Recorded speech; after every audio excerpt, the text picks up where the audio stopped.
নমস্কার বন্ধুরা, আমি রাত্রি বলছি। বড়দের প্রণাম আর ছোটদের ভালোবাসা জানিয়ে শুরু করছি এই সিজনের একটা দুর্দান্ত রেসিপি। আজকে আমি একটা দারুণ পদ রান্না করেছি, যেই পদটা বছরে আমি কয়েকদিনই বানাতে পারি। কারণ আজকে আমি কচি ডাঁটার পোস্ত বানিয়েছিলাম। 2-4 দিন বাদে তো ডাঁটা শক্ত হয়ে যায়, সেই কারণে যতদিন এই কচি ডাঁটা থাকে আমি এই রান্নাটা বাড়িতে করি, বাড়ির সবাই পছন্দও হয়। একদম কচি কচি ডাঁটা নিয়েছি, তোমরা দেখতেই পাচ্ছ।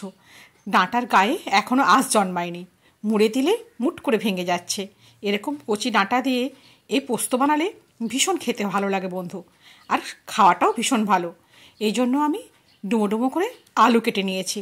আলু কেটে ধুয়ে পরিষ্কার করে রেখে দিয়েছি। সাথে 100 গ্রাম পোস্তও নিয়ে নেব। পোস্ত নিয়ে একটা পাত্রে ঢেলে নিচ্ছি। এই 100 গ্রাম পোস্তকে একটু জল দিয়ে আধা ঘন্টা ভিজিয়ে নিলাম। এই আধা ঘন্টা ভিজিয়ে রাখলে পোস্তটা খুব তাড়াতাড়ি খুব সহজেই বাটা হয়ে যাবে, একদম মিহি পেস্টও তৈরি হবে। 4টে কাঁচা লঙ্কা দিয়ে পোস্তটাকে বেটে নিলাম মিক্সার গ্রাইন্ডারে। দেখো বন্ধু, একদম মিহি হয়ে গেছে। এবারে রান্নাটা করি, চলো। সর্ষের তেল বসিয়ে 2টো শুকনো লঙ্কা ফোড়ন দিয়ে দিলাম। এই রান্নাটা কিন্তু বিশেষ ঝাল খায় না, আমার বাড়িতে অন্তত। এইভাবে বানিয়ে দেখবে, খেতে ভালোও হবে। যখন লঙ্কার ফোড়নটা হয়ে গেল, সুন্দর গন্ধ বেরোলো, কেটে ধুয়ে জল ঝরিয়ে রাখা আলুগুলো দিয়ে একটু নাড়াচাড়া করে নিলাম। মিনিট 2 বাদে আবার ফিরে এসে আবার নাড়াচাড়া করছে। এইভাবে বেশ কয়েকবার ধরে নাড়াচাড়া করে দিয়ে দেবো ওই কেটে ধুয়ে রাখা কচি কচি ডাঁটাগুলোকে। ডাঁটা দিয়ে আরও বেশ খানিকক্ষণ ধরে একটা নাড়াচাড়া করছি। আর গ্যাসের ফ্লেমটা কিন্তু এই অবস্থায় আমি হাই করে রেখেছি। এবারে দিয়ে দিলাম পরিমাণ মতো লবণ। আবারও তাই নাড়াচাড়া করব। এবারে কিন্তু একটা চাপা দিয়ে দেবো। যেহেতু লবণ পড়ে গেছে, ডাঁটা আলু খুব সহজেই খুব তাড়াতাড়ি সেদ্ধ হয়ে যাবে। একটুখানি নাড়াচাড়া করে এবারে ঢাকাটা দিয়ে রেখে দিচ্ছি। আর স্বাদে কয়েকটা কাঁচা লঙ্কা দিয়ে দিলাম। আর কয়েকটা কাঁচা লঙ্কা বেটেছি, তোমরা জানো। দেখো, ঢাকা চাপা খুললাম কিন্তু মিনিট 2 বাদে। এই 2 মিনিটের মধ্যেই কিন্তু আলু আর ডাঁটাটা খুব ভালোভাবে ভাজা হয়ে গেছে। দেখতে পাচ্ছ কড়াইয়ের গায়ে কিন্তু একটু লাল বর্ণও ধরেছে। সেই কারণে তোমাদেরকে মাঝে মাঝে চেক করে নিতে হবে নিচে না ধরে যায়।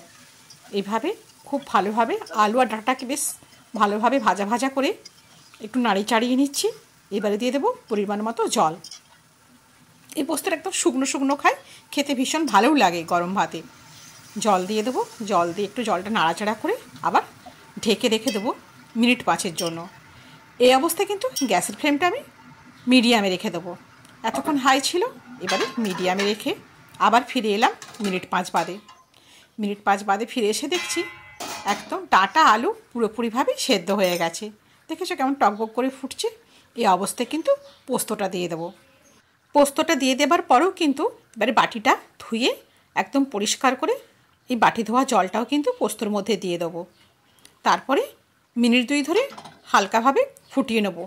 পোস্ত দেওয়ার পরে কিন্তু বেশি ফোটালে পোস্তটা একটু কেটে যাবার ভয় থাকে, বা দানা দানা ছিটা ছিটা কেমন একটু দেখতে হয়। সেই কারণে পোস্ত দিয়ে খুব একটা ফোটাতে নেই। একটু খানিক নাড়াচাড়া করে নিচ্ছি। আর সাথে অবশ্যই আরও কয়েকটা গোটা গোটা কাঁচা লঙ্কা দিয়ে দেবো, একটুখানি মুখ ছিঁড়ে। কারণ যারা ঝাল পছন্দ করো তারা কিন্তু এই মোটা লঙ্কাটাগুলো বা পাকা কাঁচা লঙ্কাগুলো একটু পোস্তর সঙ্গে যদি মাখিয়ে খাও ভাতের সঙ্গে, দুর্দান্ত স্বাদের লাগে বন্ধু। সেই কারণে আমিও কয়েকটা কাঁচা পাকা লঙ্কা দিয়ে দিলাম। আর তার সাথে একটু নাড়িয়ে নিচ্ছি পোস্তটাকে। এবারে এরকম অবস্থাতেই কিন্তু পোস্তটা রেখে দিতে হবে। তবে পোস্তটা যখন ঠান্ডা হয়ে যাবে তখন টেক্সচারটা ঠিক থাকবে, বেশ শক্ত শক্ত টাইপের থাকবে, আবার খুব নরমও হয়ে যাবে না। খেতে ভীষণই ভালো লাগবে বন্ধুরা। এবারে একটা পাত্রে ঢেলে রাখি পোস্তটাকে। হ্যাঁ বন্ধু, বলো আজকের রেসিপিটা তোমাদের কেমন লাগলো? যদি ভালো লাগে থাকে অবশ্যই একটা লাইক কমেন্ট করো। আর চ্যানেলটাকে সাবস্ক্রাইব করে আমার পাশে থেকো। পাশে থাকা বেল আইকন একটু প্রেস করে রেখো। যখন নতুন নতুন ভিডিও দেবো তখন তোমাদের কাছে পৌঁছে যাবে।